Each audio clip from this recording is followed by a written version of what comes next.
base, là, on réalise malgré le nombre d'années d'expérience là, des gens que on mélange un peu encore ce qu'est un projet, un programme, un portefeuille. On va expliquer ce qu'on entend par l'alignement stratégique. Ensuite de ça, on va parler à la gouvernance. Donc, qu'est-ce que la gouvernance, son rôle, quelles sont évidemment les fonctions et les activités quand on est en gestion de portefeuille. Puis, ce qu'on constate, c'est que quand on évolue dans un écosystème complexe d'un point de vue organisationnel, souvent, ce qui se passe, c'est que les projets ou les programmes vont être livrés, mais on va peiner à recevoir la valeur pour laquelle le projet ou le programme a été créé. Puis, ça vient entraîner un désalignement entre les objectifs de l'organisation et puis les opérations. Donc, ce qu'on veut voir avec vous, c'est comment la gestion de portefeuille, à travers tout ça, peut venir réduire cet écart tout en permettant de générer des bénéfices qui soient tangibles ou non. Le désalignement entre la stratégie et les opérations, c'est quelque chose d'assez courant. On voit dans les organisations complexes. Et puis, il y a plusieurs années de ça, il y a un sondage qui a été fait auprès de centaines d'organisations où, parmi les centaines d'organisations sondées, il y a 73% qui ont déclaré avoir des orientations stratégiques clairement articulées. Puis là, je vous parle d'un 73%, vous voyez un discret 44% à l'écran. En fait, ce qui ressort, c'est que de ces 73%, seulement 44% des organisations ont déclaré bien communiquer leur stratégie aux personnes qui doivent l'exécuter. Ce que ça veut dire, c'est que dans 56% des cas, on est dans un contexte favorable à avoir un désalignement entre la stratégie et les opérations. Et j'allais dire comment mettre en œuvre une stratégie quand on ne la connaît que trop peu. Donc, ce qu'on va voir ensemble pendant les prochaines minutes, c'est comment la gestion de portefeuille peut venir nous aider à faire tout ça. C'est le temps de sortir vos cellulaires. On va vous demander de scanner le code QR que vous voyez à l'écran. Et puis, ce qu'on va vouloir savoir, c'est que quand on vous parle de gestion de portefeuille, quel est le premier mot qui vous vient à l'esprit?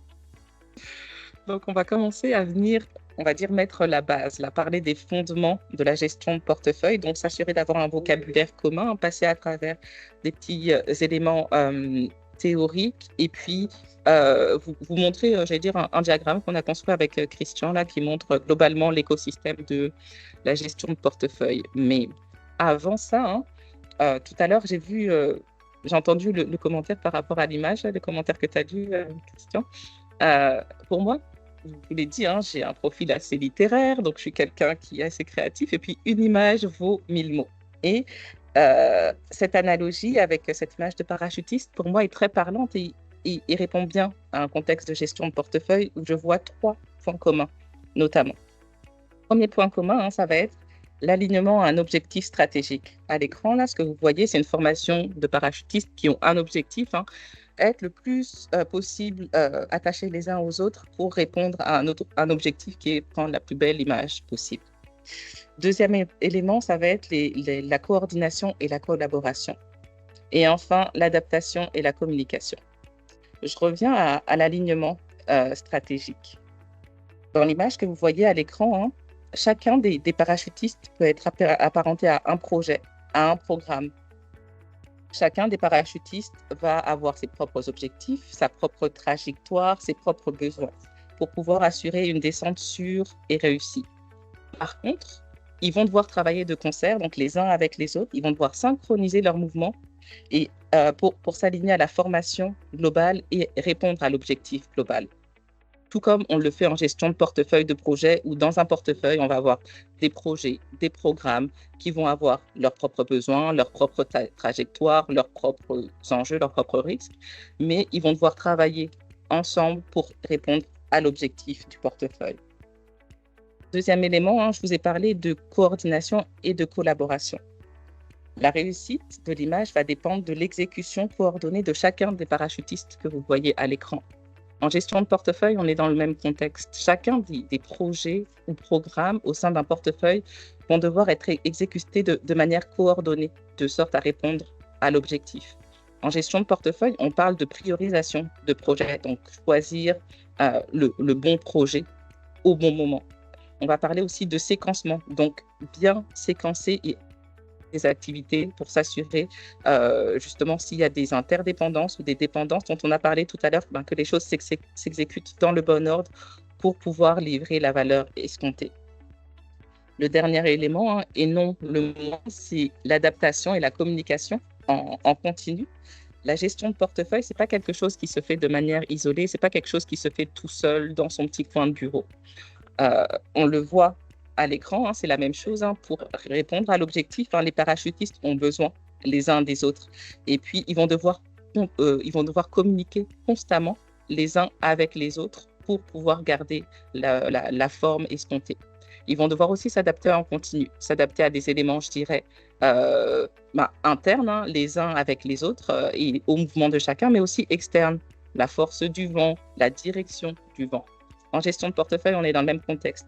On travaille avec plusieurs parties prenantes. On travaille avec des équipes d'architecture, des équipes de risque, des équipes de stratégie, des équipes finance. Dépendamment du contexte de l'organisation, on ne travaille pas tout seul. On travaille en équipe avec plusieurs parties prenantes qu'on va vouloir considérer, et puis on va vouloir communiquer avec elles tout au long du processus de gestion de portefeuille. Mais on va aussi devoir s'adapter à des éléments externes de notre organisation. Exemple, des risques émergents, des nouvelles opportunités de marché pour répondre à la concurrence, etc. Donc, ce sont les trois raisons qui font que pour moi, cette image, elle est parlante et puis elle répond bien et elle décrit bien la gestion de portefeuille. J'ai dit trois raisons, mais il y a une quatrième raison pour laquelle j'aime beaucoup cette image.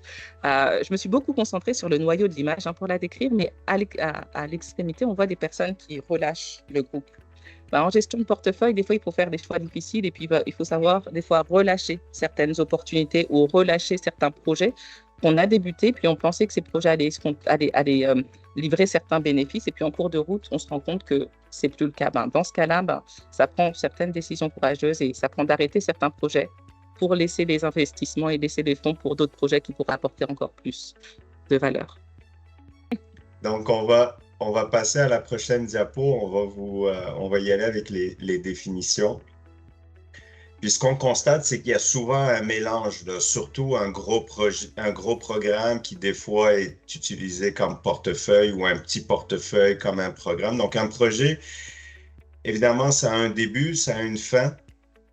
Okay. On veut livrer un produit unique à l'intérieur d'un budget, des paramètres clés qui ont été définis, le budget, l'échéancier, la portée.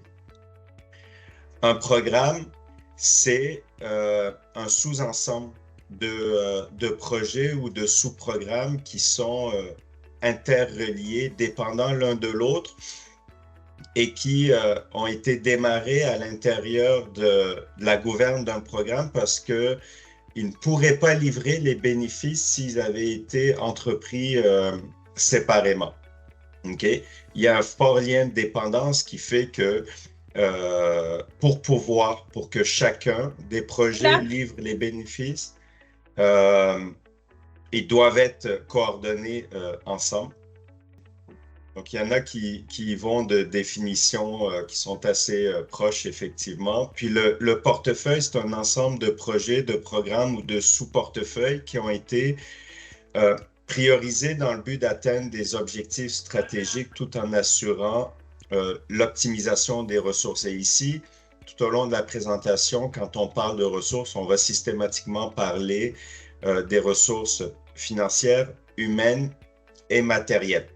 C'est ce qui fait qu'on séquence en fait les éléments du portefeuille souvent sur une visibilité 5 ans, 5 à 10 ans. Donc, si on veut schématiser très simplement la différence entre le portefeuille et son contenu, au niveau du portefeuille, on veut s'assurer de choisir les bons projets. Donc, évidemment, les bons projets et les bons programmes.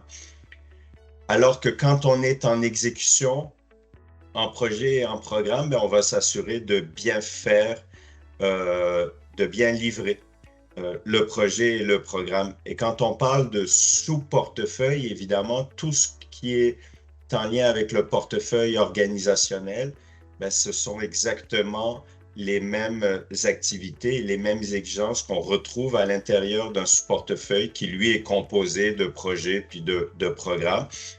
Et donc, en haut, on veut bien sélectionner, donc faire les bons choix, puis en bas, on veut bien réaliser les projets et les programmes. Et donc, quand on parle d'alignement stratégique, qu'est-ce qu'on veut dire exactement? C'est ce qu'on voit à l'image. Évidemment, l'image, elle est simplifiée quand l'organisation est très petite. Normalement, tout devrait bien se passer, et encore, c'est pas toujours le cas. Mais là, il faut prendre cet exemple puis l'extrapoler à de très grandes organisations. C'est cet alignement-là, cette direction verticale, elle est souvent moins claire. Mais donc, chaque entreprise a une vision, là où ils veulent se rendre. Ils ont leur mission, donc leur raison d'être. Ils vont découler, en fait, leur vision et leur mission en plan stratégique, en plan d'action et en objectif. OK? 3 ans. Avant, c'était 10 ans. Après, c'était 5 ans. Les plans stratégiques sont plutôt autour de 3 ans. Mais donc, d'un côté, l'organisation dit, voici ce que nous, on veut atteindre et ce que nous, on prétend, Sarah et moi, d'autres amoureux de la gestion de portefeuille, c'est que si on vient placer la gestion de portefeuille organisationnelle tout près de la stratégie et des objectifs, voici comment on va y atteindre. Parce qu'à partir du moment où on veut passer du point A au point B dans une organisation, ça va forcément passer par le démarrage de projets et de programmes, sinon on est en opération. Et tant qu'on reste en opération, c'est que tout va bien, on n'a rien à changer. Et évidemment, on va sélectionner des projets, des programmes à l'intérieur du portefeuille qui vont permettre de réaliser des bénéfices tangibles, intangibles, donc quantifiables dans tous les cas. Et une fois livrés, qui vont répondre aux objectifs, à la stratégie, à la mission et à la vision. Donc, on donne des alignements et de l'autre côté, on rend compte de ce qui se passe sur le terrain. Exactement. Et puis là, on va parler de gouvernance et puis voir comment on peut se servir de gouvernance comme un levier ou un outil pour venir maximiser les bénéfices au sein d'un portefeuille. Donc, ça va passer par les 3 axes que vous voyez à l'écran, la fonction de la gouvernance, comment on implante une gouvernance et puis les activités qui en découlent, et puis après, l'aspect de mesure de performance et du suivi des bénéfices. Donc, premier élément, donc les fonctions de gouvernance. Souvent, la gouvernance, c'est perçu comme quelque chose de lourd, d'administratif. Et puis, c'est perçu que comme ça. Alors que la gouvernance, au niveau d'un portefeuille, ça vient, oui, englober plusieurs procédures, plusieurs processus, mais ça va permettre de fournir les bonnes informations aux bonnes personnes au bon moment. Et pourquoi? Pour que ces personnes puissent prendre des décisions éclairées sur l'organisation et sur les projets au sein du portefeuille. La gouvernance au sein d'un portefeuille, on la synthétise en 3 catégories que vous voyez à l'écran déjà. L'encadrement et les processus. On vient mettre un cadre et s'assurer que tout le monde comprend bien les règles du jeu. Et puis quand je dis tout le monde, je parle autant des parties prenantes, donc des personnes avec qui le portefeuille et des équipes avec qui le portefeuille va interagir. Donc que ce soit des équipes de finance, des équipes de gestion des risques ou des équipes d'architecture, par exemple, mais aussi les équipes de projet, des équipes qui vont exécuter les projets, les chefs de projet, les directeurs de programme, les contrôleurs de projet. Donc, on veut s'assurer que tout le monde comprenne les mêmes règles du jeu, de sorte à ce que quand on vient passer à l'étape suivante, faire la surveillance et le contrôle, qu'on s'assure qu'on surveille justement ça s'équivaut. Et puis, qu'on mette en place des éléments de contrôle aussi équivalents. Le dernier point, l'aspect de performance et de prise de décision.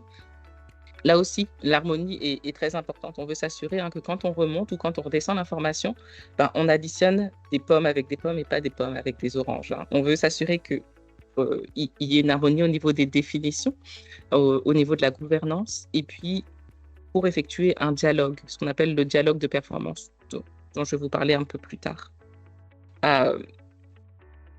La gouvernance, vous le disiez tantôt, hein, ça peut vraiment être un outil stratégique clé pour réussir sa gestion de portefeuille.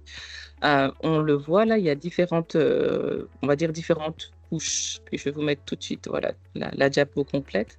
Mais quand on parle de gouvernance, tu le disais tantôt, Christian, hein, il y a les organes de gouvernance de l'organisation, donc ceux qui font la stratégie. Hein, si on se souvient du diagramme de tout à l'heure, la vision, la mission, ce sont nos organes de gouvernance de l'organisation qui viennent la décider, donc les conseils d'administration, par exemple, ou les comités directeurs exécutifs. Et puis après, il y a la mise en place de tout ce qui est décidé. Et c'est là où le portefeuille est comme pris, je dirais comme en sandwich, entre justement ceux qui font la stratégie et ceux qui la décident et ceux qui la mettent en œuvre. Et puis dans ceux qui la mettent en œuvre, justement, ça va être les responsables d'exécution, donc les chefs de projet, les directeurs de programme, les contrôleurs de projet, donc tous ceux qui travaillent à livrer les projets. Là, j'ai été juste un petit peu trop vite. Donc tous ceux qui travaillent à livrer les projets. Donc quand on regarde, je vais dire le cycle de tout ça, hein, le plan stratégique est décidé, voté par un conseil d'administration, par exemple. Puis de cela va découler les objectifs stratégiques qui vont redescendre et être morcelés à travers des projets ou des programmes. On se souvient du diagramme que Christian nous expliquait tout à l'heure. Puis de ces projets et programmes, hein, il va y avoir ce qu'on appelle le rendre compte. Donc les rééditions ou les revues de performance qu'on va faire à une fréquence précise, mensuellement ou à une autre fréquence, mais de tous les projets ou programmes qui vont répondre à la stratégie. Et puis, la plupart du temps, ce qu'on va regarder, hein, ce sont les éléments qui viennent répondre au fameux triangle d'or, donc les coûts, le délai, la portée, pour pouvoir livrer de la qualité. Mais le rôle du portefeuille dans tout ça, c'est de prendre toute l'information qui vient des projets, des programmes, et puis de venir la sélectionner parce que j'ai oublié le mot que tu citais tantôt, Christian, là, mais on ne veut pas inonder les instances de décision, les organes de gouvernance de l'organisation avec toute une multitude de chiffres et toute une multitude de données, qu'elles soient quantitatives ou qualitatives. Le rôle du portefeuille, c'est venir sélectionner puis venir montrer la bonne information aux bonnes personnes et au bon moment. Donc, le portefeuille a un rôle assez stratégique, parfois aussi tactique, pour remonter l'information aux décideurs de l'organisation pour qu'ils puissent apprécier la réalisation de la stratégie. Puis, on l'a mentionné tout à l'heure, hein, d'un point de vue gouvernance aussi, chaque palier que vous voyez à l'écran a sa propre gouvernance, mais a aussi sa propre imputabilité. Donc, ils vont avoir chacun leurs propres règles du jeu à suivre et puis ils vont justement avoir leurs responsabilités dans tout ça. Sarah, si je peux ajouter, ce qu'on réalise souvent dans les organisations, puis vous pouvez réagir en commentaire, c'est que cette histoire de portefeuille là, où cette strate-là est absente. On dit à des gens d'exécuter un projet, les paramètres ne sont pas ficelés, il doit démarrer, il ne sait pas pourquoi. Il n'y a pas une reddition systématique, régulière. Un jour, on lui demande de rendre des comptes, il se fait taper sur les doigts parce que finalement, il réalise sans trop savoir ce qu'il réalise. Et donc, à partir...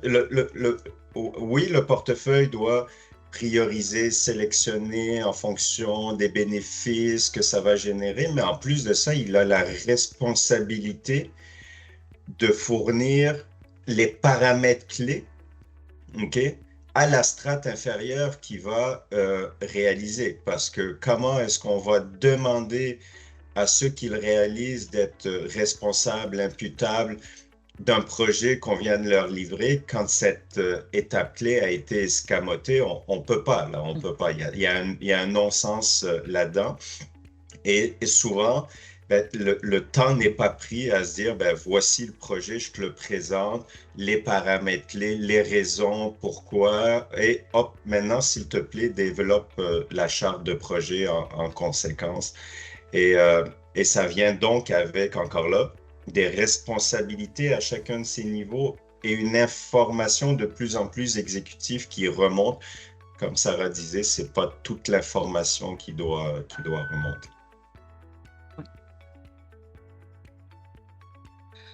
Euh, Donc, cette diapositive, justement, montre grosso modo les activités qu'on a, les différentes étapes de gestion de portefeuille. Et puis, je vous le dis tout de suite, là, c'est un modèle vanille, très simplifié, et puis qui est, j'allais dire, commun à plusieurs organisations, mais d'autres modèles existent. Puis, en gros, hein, ça commence par une première étape où on vient recevoir des idées, donc des opportunités A, B, C, D, X, où ces opportunités rentrent dans un processus hein, qu'on appelle l'idéation et la priorisation.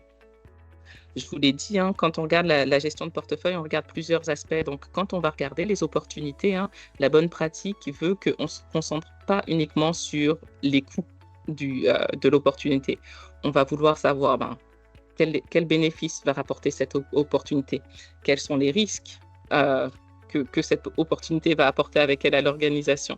Est-ce que ça aligne avec la stratégie? Est-ce qu'on a la capacité de le faire? Capacité humaine, hein, capacité matérielle, et puis je vous ai mentionné les coûts déjà tantôt. Une fois qu'on répond à toutes ces conditions gagnantes, ce qu'on préconise, hein, c'est que le portefeuille, avec ses principales parties prenantes, se réunissent et choisissent justement, est-ce que cette opportunité cadre avec là où l'organisation veut s'en aller, d'un point de vue risque, d'un point de vue financier, d'un point de vue stratégique, etc. D'un point de vue, j'allais dire, au niveau de l'architecture d'affaires aussi. Et puis, si c'est un go, on passe à l'étape suivante où là, on va faire ce qu'on appelle une faisabilité, donc un dossier d'affaires un peu plus détaillé. Tu parlais de charte de projet, Christian, tantôt. Justement, c'est à cette étape-là où là, on a un projet, puis qu'on vient détailler de façon plus précise.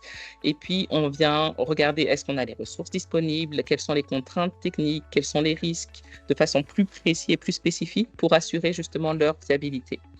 Puis, une fois que le dossier d'affaires est monté, on repasse devant le comité. Puis, si le comité qui comprend le portefeuille et d'autres parties prenantes décide que c'est toujours une bonne idée de faire ce projet et d'aller de l'avant et de l'exécuter, là, on rentre dans l'exécution du projet, dans la mise en œuvre, où on va justement livrer et puis concevoir la solution, on va la déployer.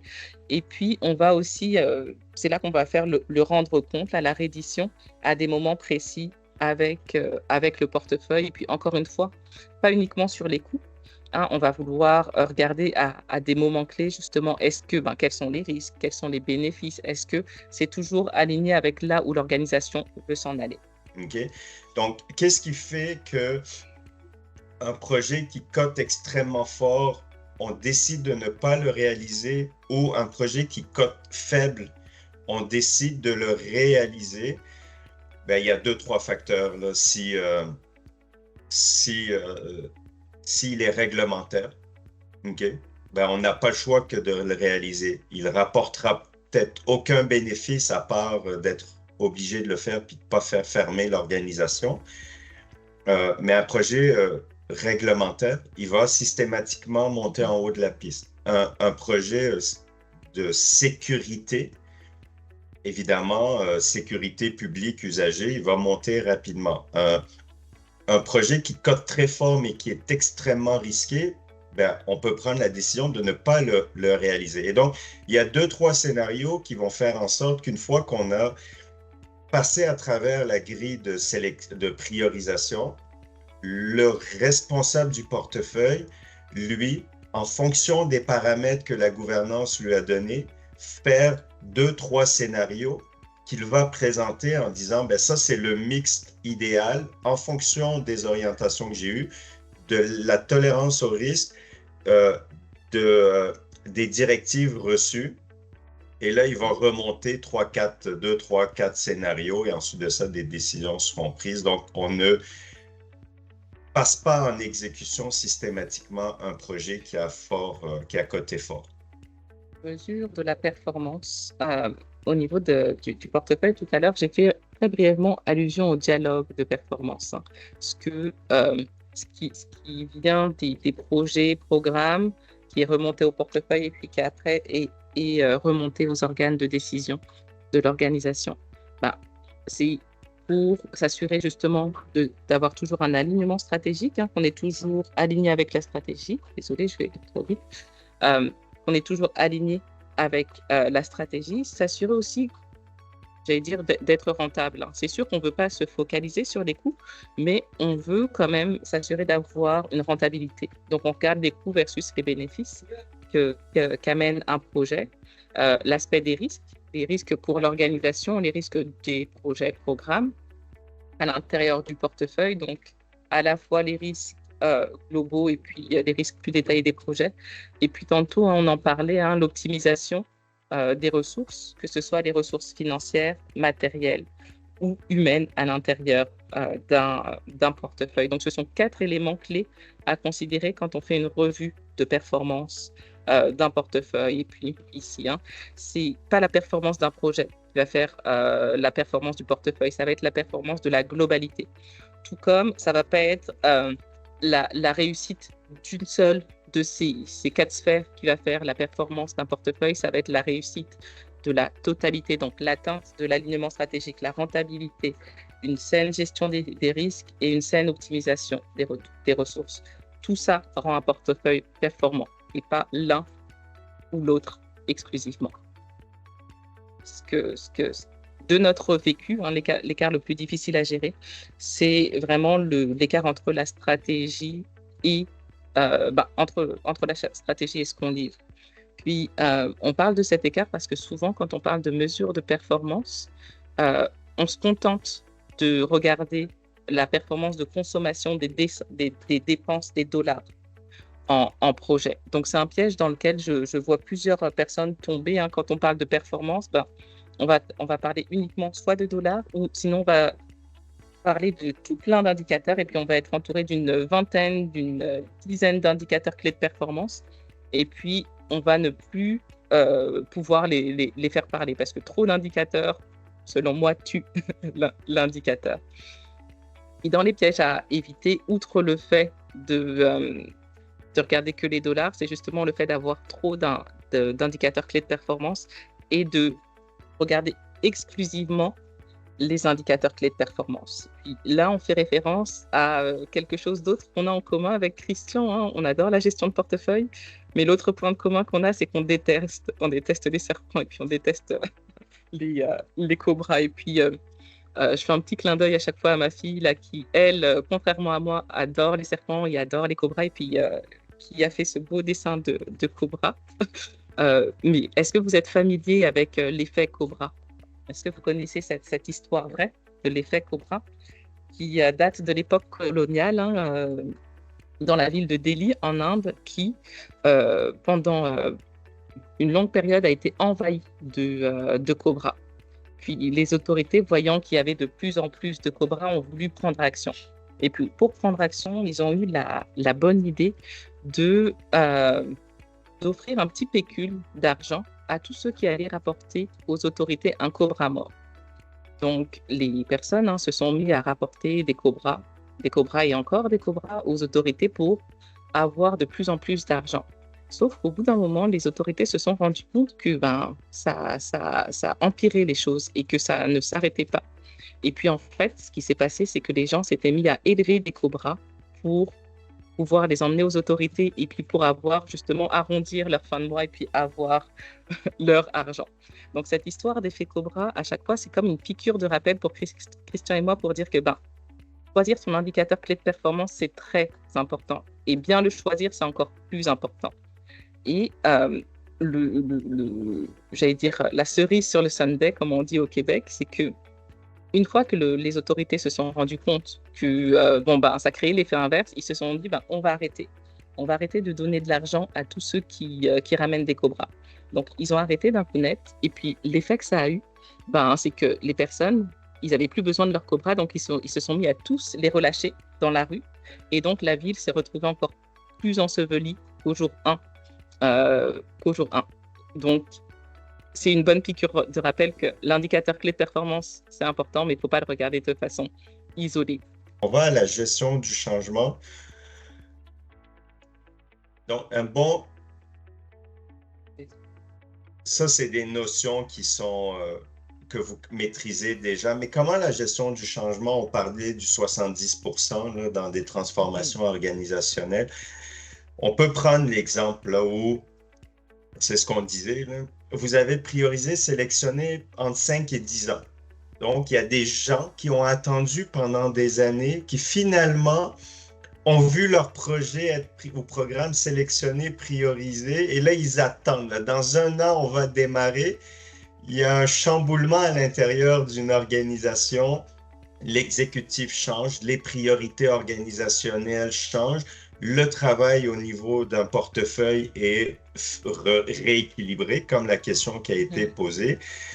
Et finalement, le trois quarts des gens n'ont plus leur projet ou programme priorisé, mais c'est une énorme gestion du changement. L'impact que ça a pour ces gens-là qui attendaient impatiemment la réalisation de leur projet et de programme. Il y a une gestion du changement. Là, c'est extrême, mais elle peut se passer à plusieurs degrés à laquelle vous allez devoir faire face. Et plus il y a une gestion de portefeuille solide basée sur les meilleures pratiques, des critères de priorisation bien établis, une gestion des bénéfices, oui, ça va être dur, mais vous allez pouvoir l'expliquer solidement. Sarah, tu veux y aller? Oui, et puis, tu sais, justement, j'allais dire, tu sais, il y a plusieurs facettes à la gestion de changement. Hein. Puis, comme pour tout métier en gestion de portefeuille, on travaille avec des humains à qui, justement, quand on veut qu'ils adhèrent à notre concept, hein, il va falloir leur expliquer les choses. Il va falloir communiquer avec ces personnes-là, avec transparence. Il va falloir leur expliquer les impacts pour eux, et puis surtout les guider, puis les amener à où est-ce qu'on veut aller avec eux et pourquoi. Donc, la gestion de changement, oui, c'est valable dans le quotidien de la gestion de portefeuille, mais je vous dirais même au-delà.